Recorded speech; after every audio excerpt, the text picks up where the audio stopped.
do you think it's better to rent or to According to, as per my, do you think that there is a right age for young adults to stop living with their parents? I think this is something which depends on the culture of any particular country, and also it has a lot to do with the independence of. But overall, it was a well crafted response. Only two things that I would like to point out. Don't call your response an answer. So you started off by saying that in my answer, I would like to say that I'd go back to my apartment. So avoid doing that because this is not a question answer. It's supposed to be a conversation. Okay, so let's talk a little bit about television. Do you like watching TV?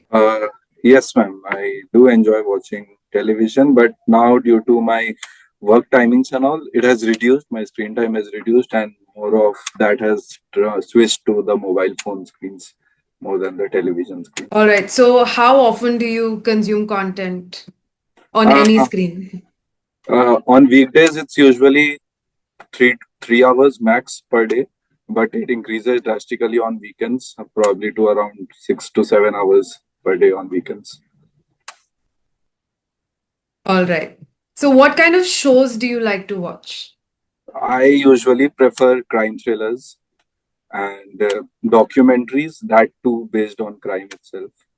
So these are my two favorite genres. So could you tell me what your favorite TV show is right now?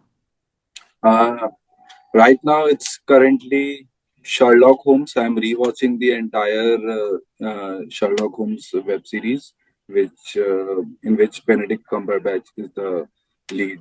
So I'm rewatching it. I watched it earlier during my high school and college days, but I think I'm just trying to uh, like refresh my mind with the series again.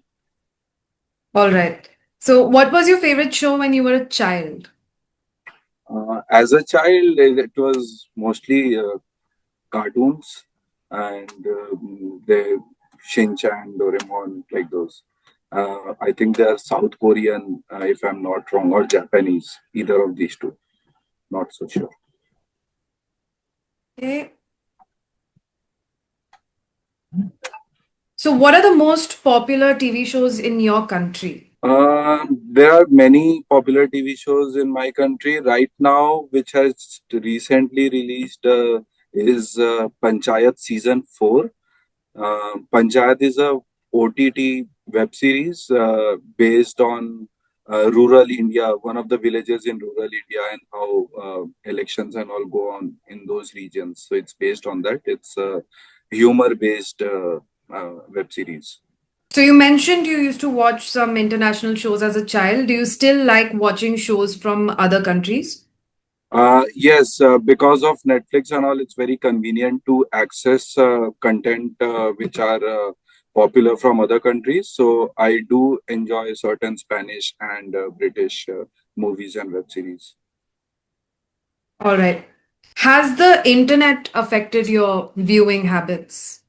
Definitely, because of the ease of access to internet and less cost of internet now in India has actually, it has gradually helped reduce the price of smartphones and smart TVs, and that's how content and other things have become very easily accessible to uh, majority of the population in this country.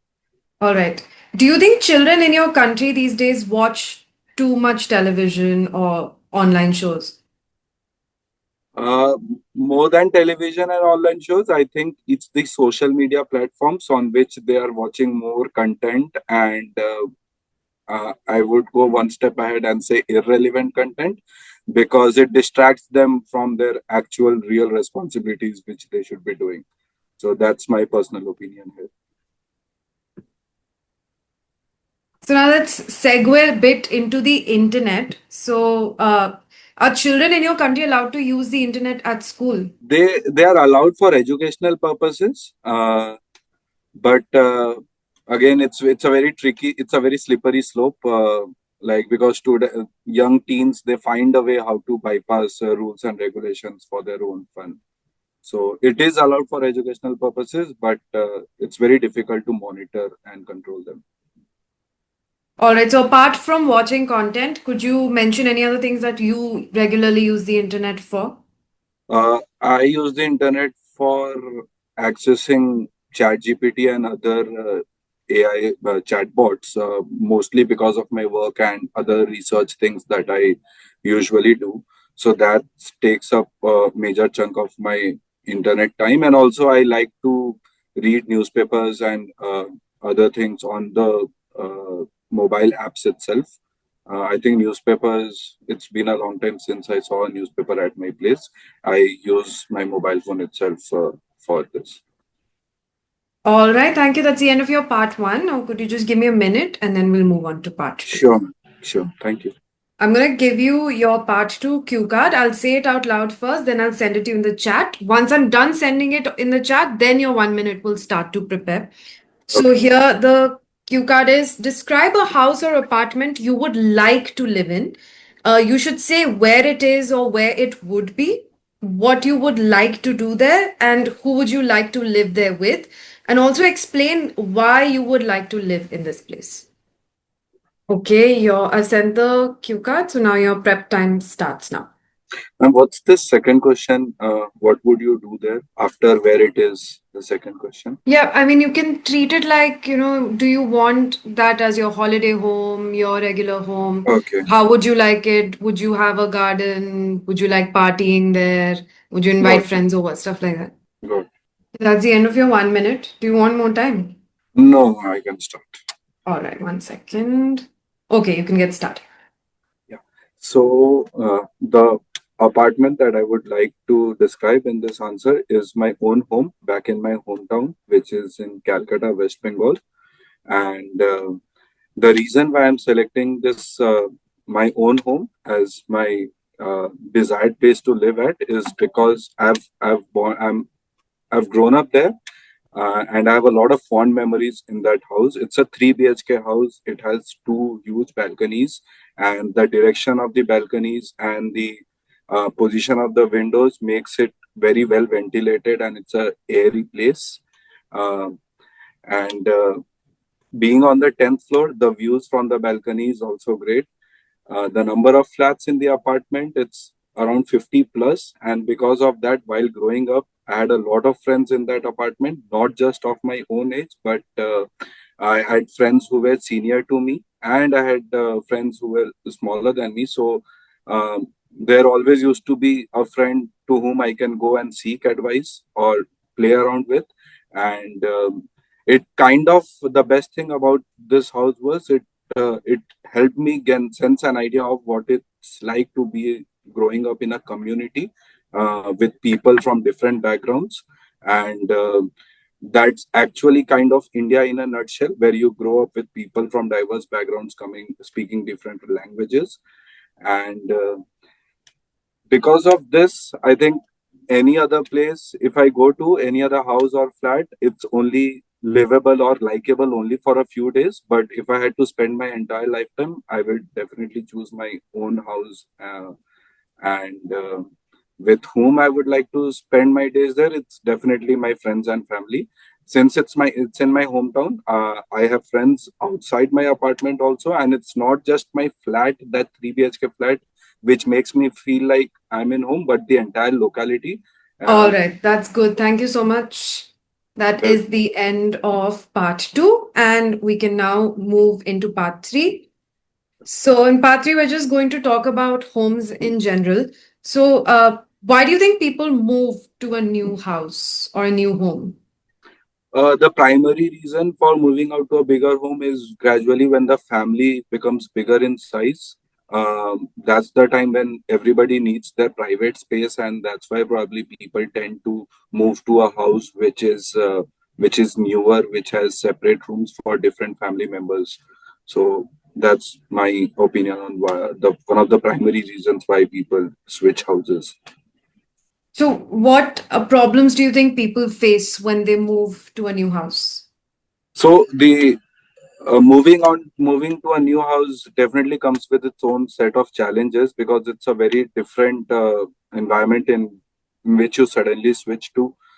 Like for example, growing up in your hometown for 10 years, 15 years, and then moving on to a different house, say, because you're moving into a new college or something like that. So there's a gradual change, and because of our habits, it the challenges are even more, especially when those houses are in different cities.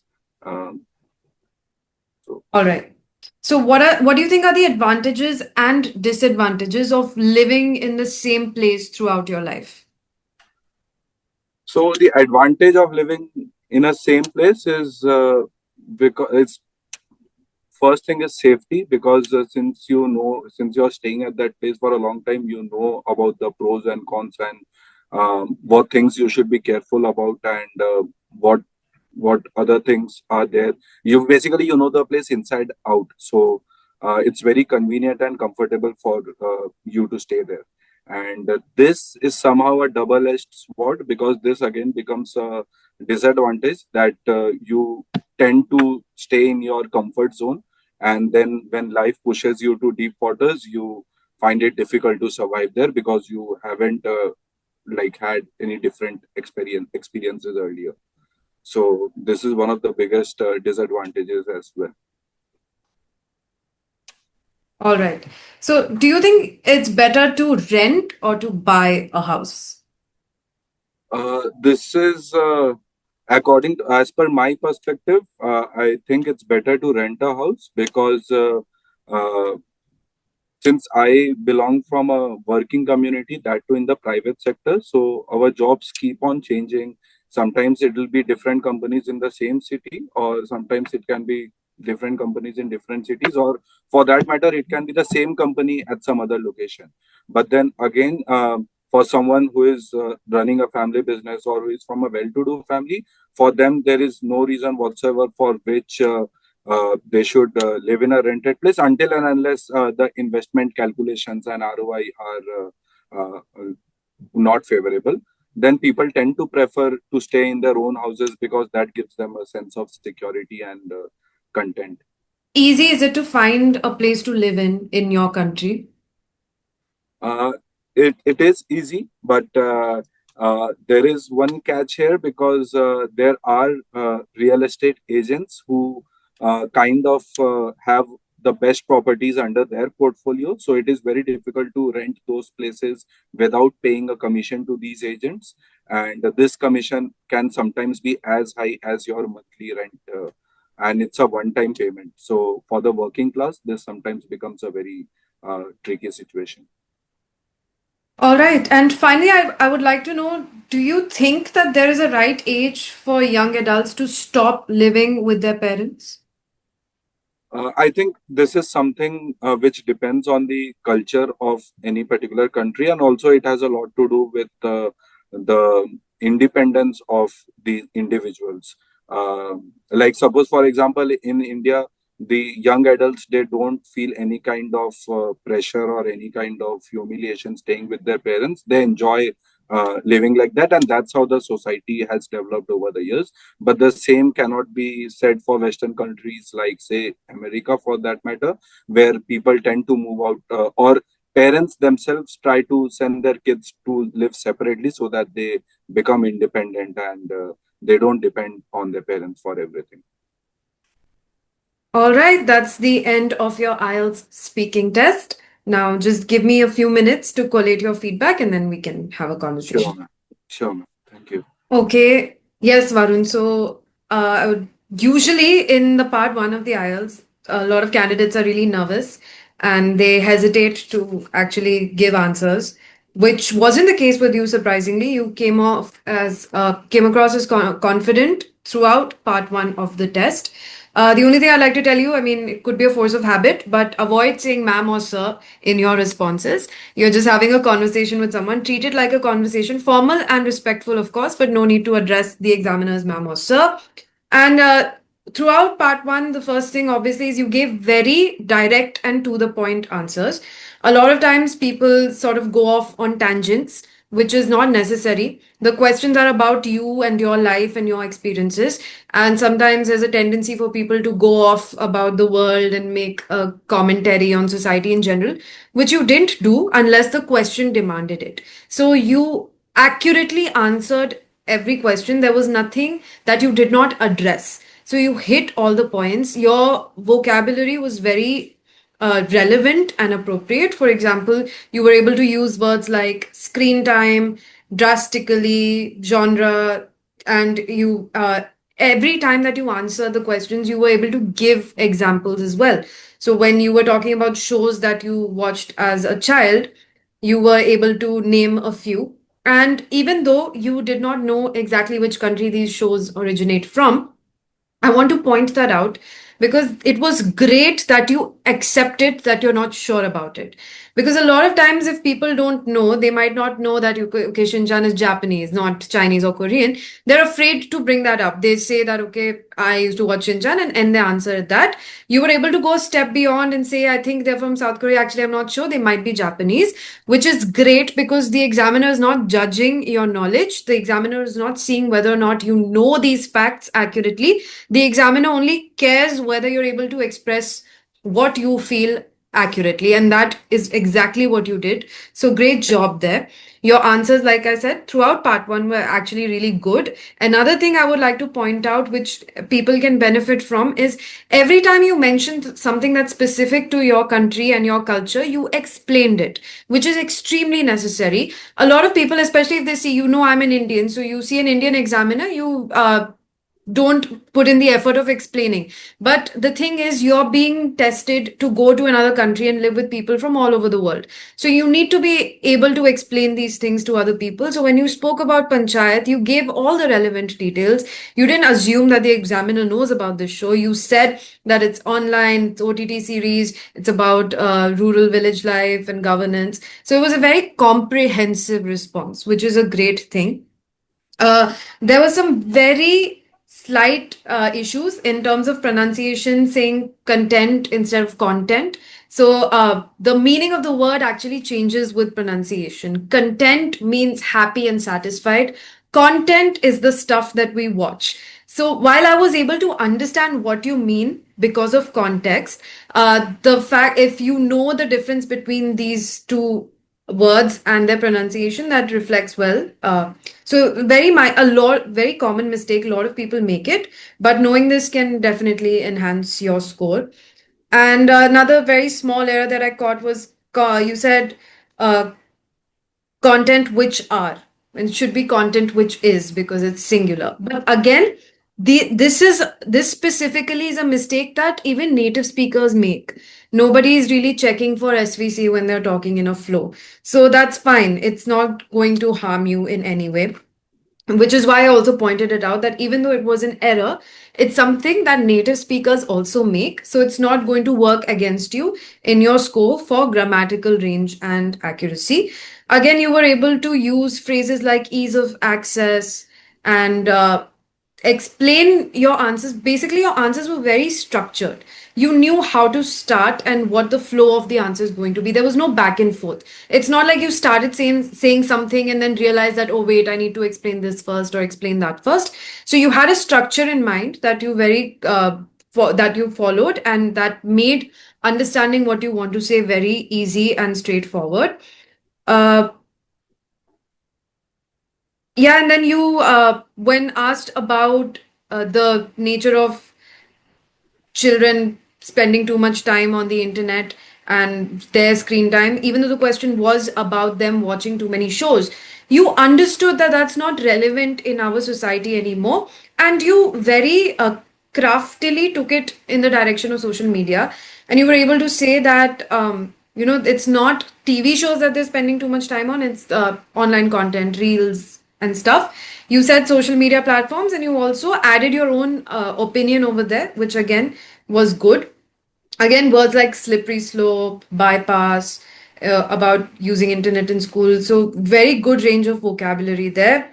When asked about what you do online, again, you were able to say a major chunk of my internet time goes into this. So that goes to show that you're very comfortable with the range of language. You know formal words, you know informal words, you know which to use when, and you are able to integrate them seamlessly into what you're saying. So overall, very good to the point answers, very good use of vocabulary. Grammatical range was also very good. The only issue that I can possibly point out is a pronunciation, again because of the content thing, and just in general because you also have a tendency to sort of not throw your voice out there. So, what happens is, because I am used to the Indian accent, I don't have trouble understanding this.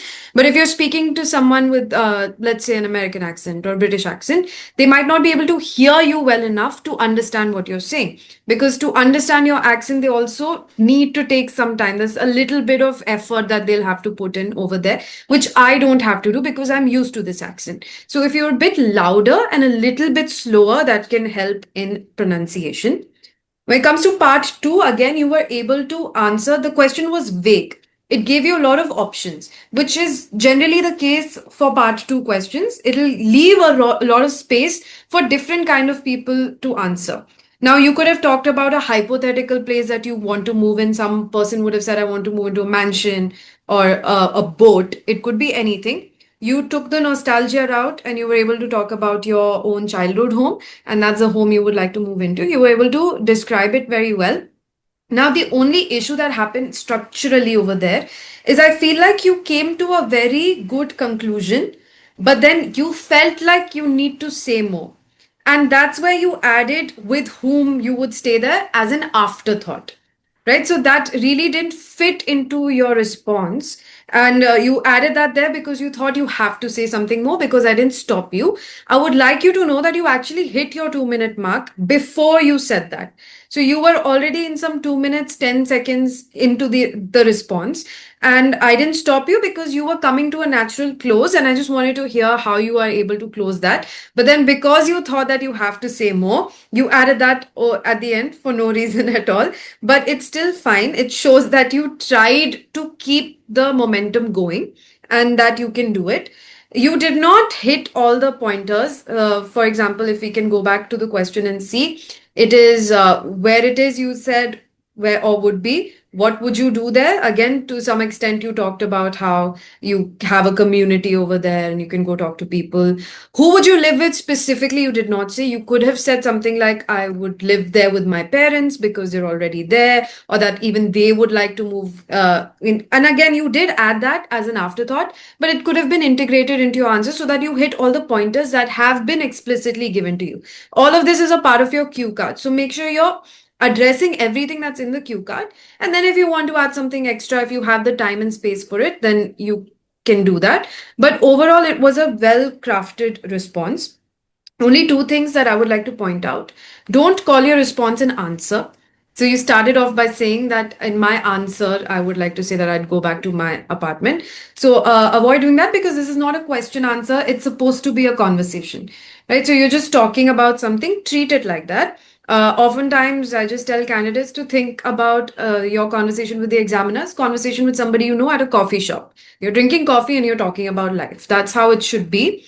And I mean, you used good vocabulary in this as well. Well ventilated, view is nice. It was well explained.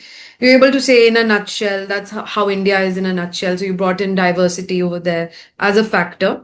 The only thing here is what you did well in part one, you missed out on doing here. BHK as a term, again, something that is used specifically in India. So people might not know these acronyms. People don't use these terms necessarily in other countries. So being able to explain that it had 3 bedrooms, a nice hall, and a kitchen, expanding that instead of saying BHK would have worked a little better. But overall, a very well crafted, comprehensive response here as well. And in part three, uh, again, the you understood what the point of each of these sections is very well, which is why you were able to answer accurately. You understood what part one is about.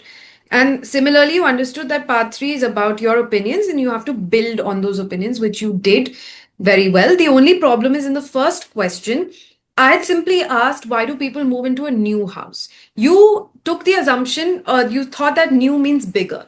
Now, new doesn't generally have to mean bigger. Somebody can downsize, they can go from a big house to a small house.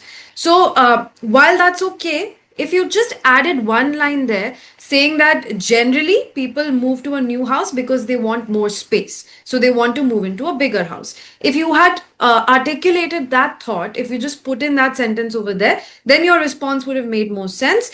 Otherwise, it's that you just assumed that new means bigger and you answered the question. Essentially, the question you answered was, why do people move into a bigger house and not a new house? So that was the only problem with question one.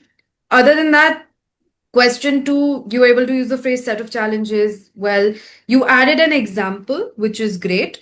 Adding examples always enriches and enhances all of our responses. Again, gradual habits, words like this show that you have a good range of vocabulary to express how you feel about different things. Advantage and disadvantage, I particularly like how you were able to turn that advantage into a disadvantage without confusing the listener. So if I try to tell you that, okay, what I just stated as an advantage is also a disadvantage, it might seem like a easy way out of the question, but for you, it didn't, because of specifically also because of the vocabulary that you use. You said it could be a double-edged sword. While this works in some people's favor, it can also have these downsides. So you did that well. You used in the middle, I think somewhere you were a little hesitant. You overused the word things a little bit, but then you quickly recovered from that, and you were able to use words like double-edged sword, comfort zone, deep water. So you made that quick recovery, which is again very natural. Not everybody can be on the top of their game throughout a conversation. Sometimes I am going to struggle to find the right words to say something, which you did. Use the stand-in that most people use is things. When they can't think of a word to say, most likely they will use the word things because it fits into different contexts very easily. But then the way you recovered from that shows that that was just a momentary thing, and it doesn't necessarily say anything about your language skills. In fact, it says that your language skills are good. Your grasp of the English language is good because you were able to make a recovery from that. One a little issue here, you used I belong from. So this phrase is technically grammatically wrong. You could say belong to or come from. So it's either come from or belong to. But again, this is not a mistake that is unheard of or not or uncommon. It's very common. A lot of people make this mistake. So it won't work against you because mistakes that native speakers make are allowed. Although this, I would still, because you did such a good job, I would still be a little strict with you on this one, because this is a mistake that Indian speakers generally make. And when you were talking, you didn't make a lot of mistakes that Indian speakers make. And you can, I mean, I don't know what your background has been like, but clearly you know how people talk in the West. And that shows when you speak. Barring the accent and the pronunciation, everything else, the way you structure your thoughts, the way you answer questions, the way you integrate idioms and phrases into a normal sentence without it sounding like a force fit or without it sounding awkward, shows that you have the exposure. And that's why this mistake specifically is a very Indian mistake. I belong from this, I belong from that. So I wouldn't have expected you to make it, but it can happen because we listen to it so often.